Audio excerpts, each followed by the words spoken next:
अस्सलाम नाज़रीन, मैं हूं असद अली तूर। अपने प्रोग्राम असद तूर अनसेंसर्ड में आज आपको पता है बड़ी एक अहम समाअत थी सुप्रीम कोर्ट और इस्लामाबाद हाई कोर्ट दोनों में। वो थी इमरान खान साहब की सज़ा की मुअत्तली से मुतल्लिक।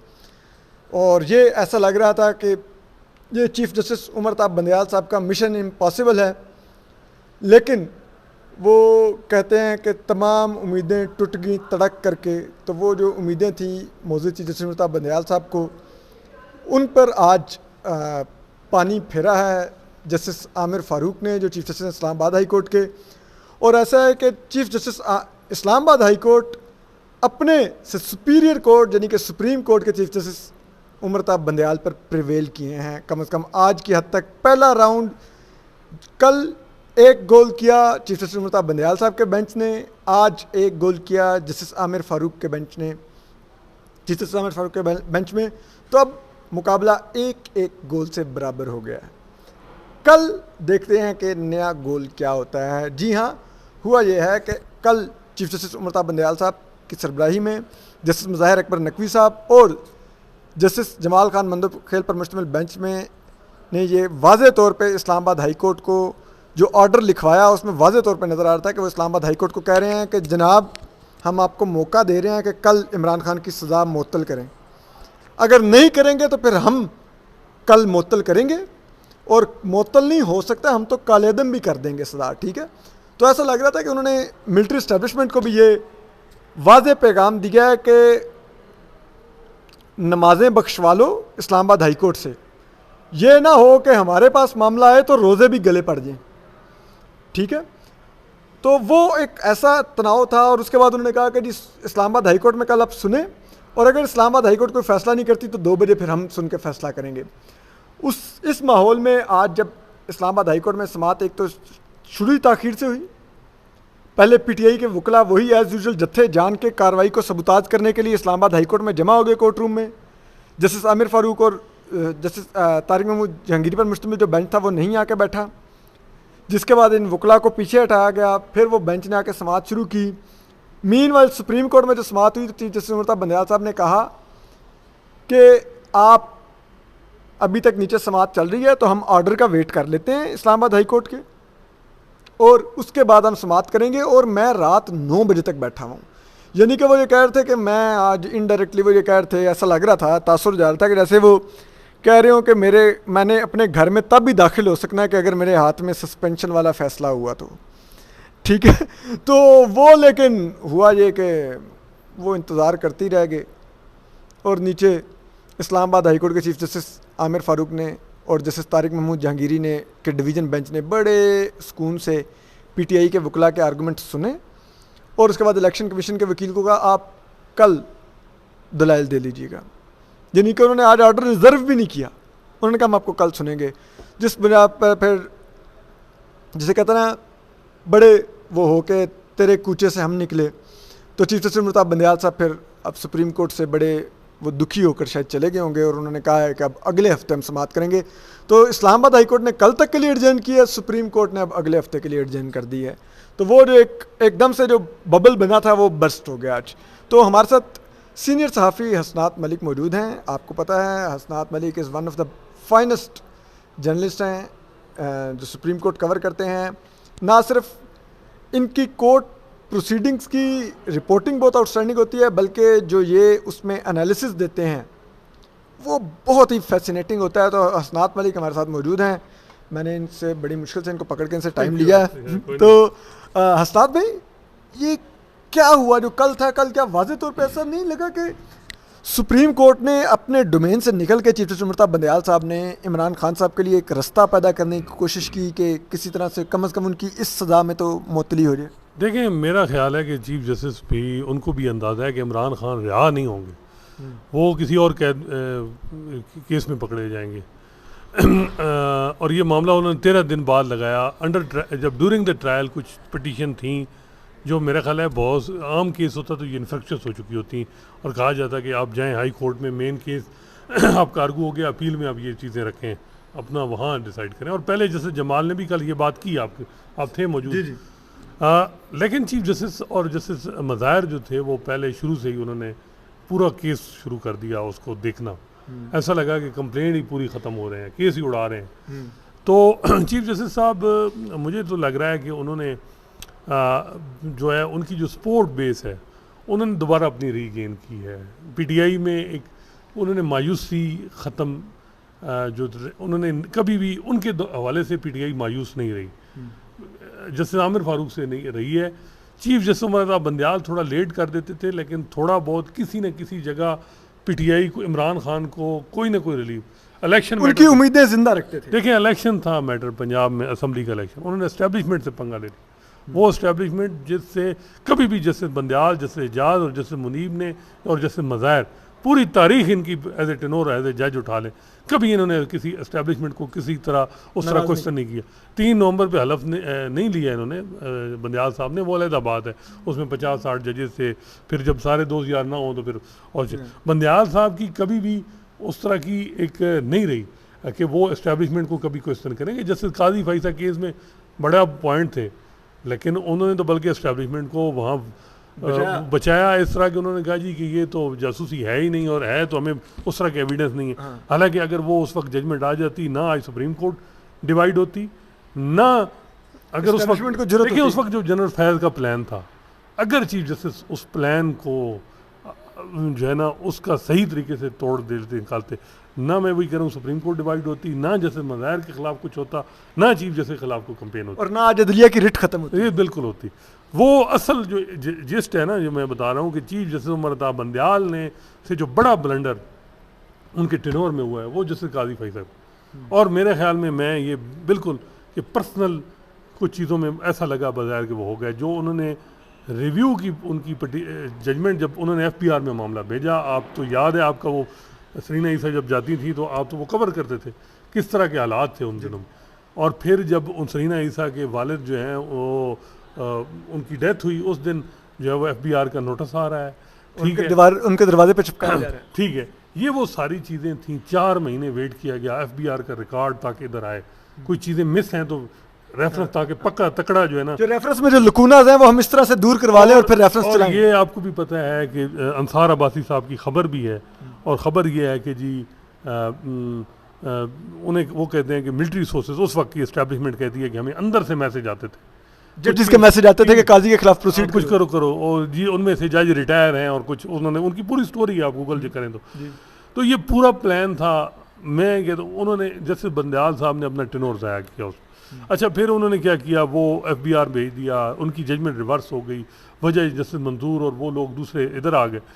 उन्होंने जो रिव्यू की जजमेंट डिसमिस की, जैसे काजी रिव्यू में 80 पेजेस लिखे रिव्यू डिसमिसल में, और वो चीज़ें भी लिख दी जो उनके सामने भी नहीं थी, ढूंढ के, और साबित करने की कोशिश की कि जैसे काजी फैसा गलत बयानी कर रहे हैं, उनको पता है ये जॉइंट अकाउंट 2001 में इकट्ठा खुलवाया था किसी दौर में अपनी बीवी के साथ, और अब वो कहते हैं जी कि उनको पता ही नहीं है, इस अकाउंट से ही तो पैसा गया है, तो उन्होंने बताया क्यों नहीं है एफबीआई उधर सुप्रीम जुडिशल काउंसिल, वो तो कहते हैं मेरी बीवी जॉइंट अकाउंट का कोई एक नेक्सस था, हालांकि मेरा ख्याल है वो कोई उसमें जानबूझ के उसको डाला गया जजमेंट में ताकि उन पे एक रहे दबा कि वो उन पे, और आगे भी मिशन था कि जी रिकोरेटिव रिव्यू जो है उस वक्त फाइल होगा जब जैसे बाकी रिटायर होंगे, लेकिन कुदरत का भी तो एक देखें ना सिलसिला, हमें उस वक्त के गवर्नमेंट के फंक्शनरीज बताते थे कि फ़रोग नसीम, इमरान खान इंटरेस्टेड नहीं थे कुरेटिव रिव्यू करने में, उनको कौन कहता था फ़रोग नसीम को, किसने कहा था कि आप करें कुरेटिव रिव्यू, अब यही चीज़ें मिलिट्री एस्टेब्लिशमेंट नहीं, मिलिट्री एस्टेब्लिशमेंट भी पीछे हट गई थी, अब छोड़ें इन चीज़ों को, जब आएगा तो अच्छा आप कह रहे हैं कि अंदर से कहा जा रहा था कि तुम क्यूरेटिव रिव्यू लाओ, ये उस वक्त के गवर्नमेंट फंक्शनरीज हमें बताते थे, मैं अब ये सारी चीज़ें हम लिखेंगे जब तारीख में ये चीज़ें आएंगी, कौन कौन इन्वॉल्व। कुरेटिव रिव्यू जस्टिस बाकिर साहब की रिटायरमेंट थी, इन्होंने कहा जी फाइल करेंगे, लेकिन हुआ क्या कि वो हुकूमत चेंज हो गई, असल प्लान गलत हो गया, पीटीआई की हुकूमत चली गई, और वो भी अपने हाथ से करनी पड़ी, ठीक है, जानी पड़ी, कुदरत देखे ना, और उन्होंने कहा रात को अपनी अदालतें खुलवाई हैं या जैसे वो खुली हैं, उसमें भी इनको ब्लेम हुआ, फिर इन्होंने कहा जी असल तो मतलब है, इन्होंने फिर वो पंजाब हुकूमत नून लीग को उस तरह उस वक्त भी सुप्रीम कोर्ट ने उस मैटर को नहीं एंटरटेन किया, वो खैर वो 63 की जजमेंट आ गई, ये हो गया वो हो गया, फिर ये बताएं चीफ जस्टिस आप बन गए हैं, आपने रिव्यू की जजमेंट 80 पेजेस की दे दी, जैसे मुनीब ने कहा कि आप तो मेजॉरिटी हैं ही नहीं, आप तो मिनॉरिटी हैं, प्लुरलिटी देखें जजमेंट की, ये जो जज रिटायर हो गए इनसे साइन लिया जा रहा है, वो जो जस्टिस काजी फैसल के, तो मुनीब साहब ने भी उस हद तक चले गए आगे। तो मैं ये कह रहा हूँ कि जब ये इतना करें, फिर आपके पास केस आए, 9 बड़े केसेस आए असद अप्रैल जब से हुकूमत चेंज हुई अब तक, 9 से बल्कि अब तो 10-12 हो गए होंगे। आखिरी जब ये फौजी अदालतों का केस है, इसमें भी आपने जैसे काजी फैसा को बिठाया जब आपको पता था कि वो बैठ नहीं रहे। 63A में क्यों नहीं बिठाया, उसकी जवाब दें। हुकूमत चेंज हुई, कासिम सूरी की रूलिंग पे आपने नहीं किया। दोस्त मजारी की रूलिंग में लाहौर को रात को 1 बजे केस टेकअप हो रहा है, पटिशन एंटरटेन हो रही है, हफ्ते वाले दिन केस टेकअप हो रहा है, इतनी बड़ी फैसिलिटेशन पर और उस वक्त हो रही है। वो जस्टिस इजाज PTI को हो रही है, जस्टिस इजाज और जस्टिस मुनीब कहाँ थे, उस कहाँ से उनको भेजा? मुझे बताएं, लाहौर में जो मौजूद थे जैसे मंसूर अली शाह, उनको क्यों नहीं बिठाया गया बेंच? आपने सुप्रीम कोर्ट की अपनी तबाही की, किसी की नहीं। आपने अपने हमख्याल जजेस से चलाया सुप्रीम कोर्ट। और उस वक्त जैसे काजी फैसल ने एक लेटर लिखा था कि आप, मैं बीइंग ए सीनियर पुलिस जज, मुझसे आप मशवरा नहीं लेते।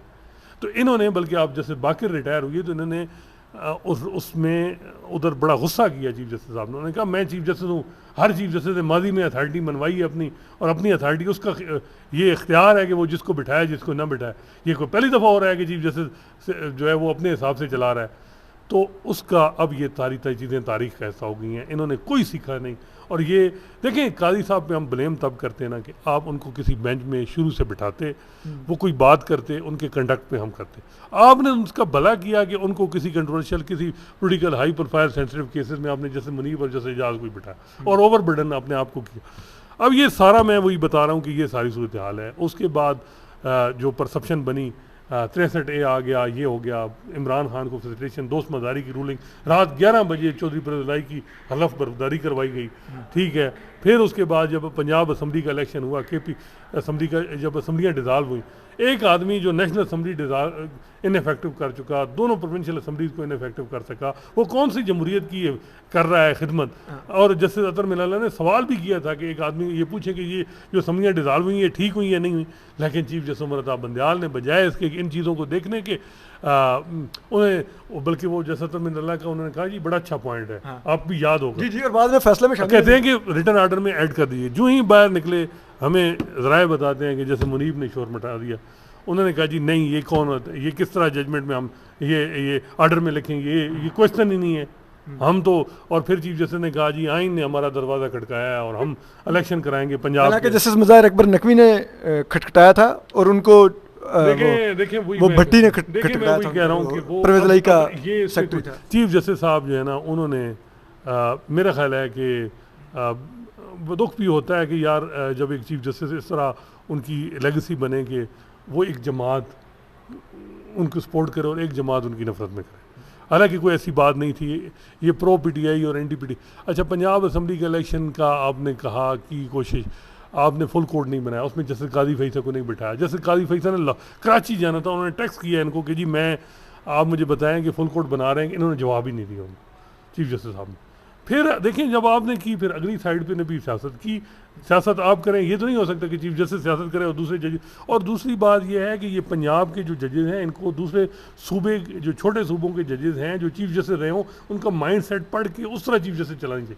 चीफ जस्टिस पंजाब में तो ये होता है कि आप हमें बताते हैं लोग कि हाई कोर्ट का चीफ जस्टिस जब तक आता नहीं तो चाय भी कोई नहीं पीता, कि जब तक चीफ जस्टिस वो टी रूम में ना आए पहले वो ना करे। एक जज को कंफर्म इस वजह से नहीं किया गया, इस तरह जजेस दरबारी बन के वेट कर रहे होते हैं चीफ जस्टिस का। मैं वो दरबारी को लेकिन वो मास्टर ऑफ रोस्टर वाला कंसेप्ट ये पंजाब का है। Authority chief justice is the master of roster. और वो बल्कि कहते हैं कि एक चीफ जस्टिस था, वो अभी कोई लेट आया तो उससे पहले एक जज साहब थे लाहौर में, बताया उन्होंने कोई टी ब्रेक में पहले खाना शुरू कर दिया, कोई ब्रेकफास्ट, जो उस वजह से वो कन्फर्म भी नहीं हुए बेचारे। इस तरह की बातें हैं। तो ये आप ये माइंड सेट है कि chief justice the master of roster. छोटे सूबों के जजेस को आपने उस तरह एक रिस्पेक्ट और डिफरेंट तरीके से डील करना था, वो नहीं किया। जैसे उनको भी लाहौर हाई कोर्ट के जजेस की तरह डील करने की कोशिश की। अब जैसे काजी फैसल, मैं आपको बताऊं कि कोई धड़ा नहीं है, ये जैसे मंसूर अली शाह, जैसे जमाल, जैसे अतर मिनल्ला, जैसे याही अफरीदी, ये सिर्फ इनके कंडक्ट की वजह से वो सारे 6-7 एक हुए हैं। जैसे सरदार तारिक मसूद, जैसे मीनुद्दीन खान, जैसे सरदार तारिक साहब को अपने को मसले होंगे या अपनी ग्रीवेंस होंगे, वो ये नहीं है कि काजी साहब ने कोई उनको सबको इकट्ठा किया। ये मैं आपको बताऊं, ये कोई उस तरह का नहीं है। यहाँ तो बड़ा डिसिप्लिन है ना दूसरी तरफ। तो ये मैं कह रहा हूँ कि ये सारी चीज़ करके अब चीफ जस्टिस साहब को पता है कि एक साइड मेरे बहुत ख़िलाफ़ है, एक नाराज़ है सारे मामलात में। वैसे आपस की बात है, नून लीग का भी ये खासा है, वो भी बंदयाल साहब के मामले में कुछ चीज़ों में वो अनफेयर भी हैं कुछ फेयर। अब बंदयाल साहब के मामले में नून लीग को ये है मसला, ठीक है जी पीटीआई को तो सपोर्ट किया है, लेकिन आपको तो सबसे ज़्यादा तंग तो साकिब निसार ने किया। जितना तंग पीपल्स पार्टी को इफ्तिखार चौधरी ने किया, उसका 10वां हिस्सा भी साकिब निसार ने नहीं किया, और साकिब निसार का 50वां हिस्सा भी उमर अता बंदयाल ने नहीं किया। वो जो करप्शन के केसेस हैं, देखें नैब लॉ अमेंडमेंट में स्टे नहीं दिया, हमजा शहबाज सारे केस ख़त्म हो गए। वो जो एक 100 मोटो लिया था जैसे मज़ाहिर की नोट पे, जी आपको याद है, जी और उसमें FIA के सारा डेटा और वो ऐसे केस थे जो शहबाज शरीफ के खिलाफ पोस्टिंग एंड ट्रांसफर 20 अरब के वो जो FIA में वो जो सलमान शहबाज के प्रोसिक्यूशन के लोग जो पोस्टिंग ट्रांसफर हो रही थी, वो हाँ वो जो करप्शन के केसेस थे FIA में, वो केस रुक गया। हमजा शहबाज क्विट हो गया, सलमान शहबाज क्विट हो गए। चीफ जस्टिस और क्या करते, ये भी तो देखें ना, हम हर चीज़ में तनकीद करते हैं, तनकीद करते हैं। वो 100 मोटो नहीं उठाया किसी, अब 25 के करीब special assistant to prime minister बनाए नून लीग ने, किसी पे नोटिस लिया उन्होंने? कोई यहाँ तो एक इलीगल अपॉइंटमेंट किसी और मामले में, एग्जीक्यूटिव के हर मामले में इंटरफेरेंस चीफ जस्टिस करता है। शहबाज शरीफ को पूरा फुल एंजॉय किया, करने दिया बंदयाल साहब ने। तो बंदयाल साहब का अब ये है कि यार नून लीग तो वैसे ही नाराज़ है, वो तो बिल्कुल। अब यह कि चीफ जस्टिस, मैंने भी आपने मेरी एक नोट राइट अप देखा होगा, मैंने कहा कि ये चीफ जस्टिस ने इमरान खान की उम्मीद नहीं तोड़ी, ये PTI की ना, इनको उम्मीद हेडलाइन थी, हाँ उम्मीद, और वो ही हुआ कि उन्होंने उम्मीद नहीं तोड़ी। और उनका ये था कि चाहे इमरान खान बहाल हो, आए बाहर ना आए, लेकिन उनकी उम्मीद, और उन्होंने वो रिमार्क्स दिए, उसका उम्मीद आज आपने देखी, इतने वकील और सारा कुछ इकट्ठा हो गए, सारा कुछ। और असल उसका वो एडवांटेज उन्होंने लिया कि आज बंदयाल साहब की PTI के कैंप में बहुत सपोर्ट है। और मेरा ख्याल है उनकी अब यही लेगेसी होगी कि PTI पता नहीं उस चीज़ में नाराज़ होगी। कई लोग कहते हैं जी वो बुज़दिली दिखाई और खड़े हो जाए, और खैर इमरान खान का मिशन कुछ और था। इलेक्शन देने में इन्होंने तो पूरी एफर्ट की, बल्कि वो हम जब साद रफ़ीक आ गए थे तो सारे मामला ठीक हो जाते। इमरान खान, आपको याद है मैंने आपकी प्रोग्राम में कहा था, वो किसी और मिशन में थे। वो कहते थे कि कंटेम्प्ट की कार्रवाई हो, और आर्मी चीफ, क्योंकि वो सिक्योरिटी नहीं दे रहे पंजाब असम्बली में, उन पर नोटिस हो, क्योंकि एक दफ़ा 2 मैसेज भी दिया था, और शहबाज शरीफ के खिलाफ कंटेम्प्ट हो, वो किसी और मिशन। इतनी हालात में वो अपने 2 बड़े सियासी मुखालफिन उड़वाना चाहते थे, प्राइम मिनिस्टर और आर्मी चीफ। उनको भी बंदयाल साहब का मिजाज देखना चाहिए था ना, ऐसी बात नहीं है बंदयाल। तो फिर ये हुआ कि बंदयाल साहब की पे स्केल से ऊपर का उनको मुतालबा नहीं करना चाहिए, वो ये ख्वाहिश नहीं करनी चाहिए थी, और वो उनके दिल में ही होगी ख्वाहिश, पता नहीं अब क्या हो। लेकिन वो बंदयाल साहब ने नहीं किया, लेकिन उनके लिए बहुत कुछ किया। अब भी जो कल 2 घंटे की हियरिंग है, वो उसमें यह है कि इमरान खान आए ना आए, लेकिन बंदयाल साहब का स्टेचर बड़ा है, यही मेरा तो जिस्ट है। हाँ नहीं, मैं आपकी इस जिससे मुकम्मल एग्री करता हूँ, दैट मेक सेंस, ठीक है। और जितने आपने ज़बरदस्त सारी पिछली टाइमलाइन दी है। अच्छा असनाद भाई, आखिर में जाने से पहले आपको क्या लगता है कि ये सज़ा इस्लामाबाद हाई कोर्ट कल सस्पेंड कर देगा? हाँ। जो माहौल बना दिया चीफ जस्टिस मुर्तज़ा बंदयाल साहब ने, या वो मज़ीद जिसे कहते हैं ना मज़े लेंगे चीफ जस्टिस मुर्तज़ा बंदयाल साहब के इंतज़ार के? देखें, मेरा ख्याल है कि बंदयाल साहब जो हैं वो करेंगे। अब वो अगले हफ्ते के लिए एडजर्न कर दिया। देखें, बात यह है कि आपने 2 घंटे का आपने तो बल्ले बल्ले करा दी अपनी, लेकिन एस्टैब्लिशमेंट को एक दफ़ा वो सोया हुआ उनको उठा दिया आपने। उन्होंने आज इरफान कादिर आगे ये वो सारा कुछ, देखें फिर वो चीज़ें, उनके पास भी टाइम हो गया, उन्होंने चीज़ें मैनेज वो भी कर लेते हैं। अगर आपने दिल में सच होता ना, तो बजाय इसके प्लेइंग इन द गैलरी, आप एक आध कहते कि कल हाई कोर्ट करके तो आज सस्पेंड कर देती। आपने इतना लंबा चौड़ा आर्डर लिखा दिया, इमरान खान को उसका फ़ायदा। वैसे वो इमरान खान फिर भी ना आते, लेकिन सस्पेंशन में भी हो जाती। लेकिन अब ये है कि हाई कोर्ट को भी किसी ने खड़ा कर दिया होगा कि यार आप भी तो कुछ दिखाएं। और हमने भी कहा कि यार ये जो आमिर फारूक साहब इतना बड़ा ये बात की है कि जी ये इन्होंने 8 अगस्त से अपील पेंडिंग है और ये नहीं डिसाइड कर रहे, तो ये तो बड़ा वैसे अफसोसनाक है कि जो आमिर फारूक साहब को भी चाहिए कि या तो फिर अपनी चीज़ें पोजीशन क्लियर कर, तो आज उन्होंने ये किया, फिर गलत स्ट्रेटजी, खोसर साहब को लंबे आर्गूमेंट नहीं करने चाहिए थे। अब ये 2 घंटे 3 घंटे केस चला है, कल हो जाएगा, परसों हो जाएगा मामला। बाकी ये है कि बंदयाल साहब अपने मिशन में कामयाब हो गए। वजह यह है कि उनकी सपोर्ट मिल गई, उनका अब 25 दिन रह गए, अगले 2 हफ्ता 2 PTI के जितने सपोर्टर हैं वो बल्ले बल्ले ट्रेंड और ये वो सारा कुछ, जस्टिस बंदयाल, ओनली होप ये है कि वो बंदयाल तेरे जानिसार बेशुमार। वो जानिसार की तरह तो नहीं, वो तो देखें PTI है, चाहे उनका कोई बेचारा कोई लीडर हो, चाहे कोई, वो इमरान खान किसी से खुश नहीं होते। उनकी जो डिमांड होती है ना, उनकी डिमांड, उनकी तसल्ली ये नहीं होगी कि मुझे, वो कहेंगे जो जिन्होंने मुझे जेल में डाला उनके खिलाफ भी कार्रवाई करें, मुझे वो तो आपको पता है उनकी 23 दिन में मेरा बदला भी लेके जाए। हाँ नहीं, वो तो फिर नहीं हो सकता ना, वो उनकी नहीं है। लेकिन कम अज़ कम अब ये होगा कि बंदयाल साहब का जो मैं समझता हूँ PTI की नज़र में, वो साकिब निसार, अजमत सईद और इनसे आगे निकल गए हैं। उनकी प्रोफेशनल ग्रुप में उनकी अब जो है वो आबिद ज़ुबैरी, हामिद खान ग्रुप में अब उनका होगा, उनको खाना भी दिया जाएगा और भी है। अभी कुछ उनके कार्ड उनकी जेब में हैं, मिलिट्री कोर्ट में, फौजी अदालतों, सिविलियन का फौजी अदालतों में ट्रायल वाला केस है। इसके अलावा नैब लॉ अमेंडमेंट वाला, वो कहते हैं कि ये मेरे वो भी कर जाएँ, उसमें को कि PDM इफेक्टिव एग्रीव्ड होगी, लेकिन वो भी मेरा ख्याल है वो कर जाए में भी। तो अभी उनके कार्ड हैं और PTI को कम अज़ कम बड़े वो रिलीफ से नहीं, लेकिन उनको उम्मीद दिला के ही रिटायर होंगे, यानी उनको उनके सियासी नारों के लिए कुछ ना कुछ दे जाएंगे और उनको कम अज़ कम अपनी तरह PTI का कुछ करे ना करे, अपना कुछ कर जाएंगे। मतलब ये है कि वो कहेंगे हमने तो भाई जितना मैं कर सकता करा। हाँ, यानी कि थैंक यू वेरी मच हसनात भाई आपके टाइम का। यानी कि चिश्ती मुर्तज़ा बंदयाल साहब अब जब रिटायर होंगे तो इंशाल्लाह दोबारा से महाजबीन नून साहिबा, जो उनकी सास हैं, जिनकी ऑडियो आगे लीक हुई थी, वो उनको बताएंगी कि उमर, मैं जलसे में गई थी, लाखों लोग आपके लिए PTI के दुआ कर रहे थे। अपना ख्याल रखिए, अल्लाह हाफ़िज़।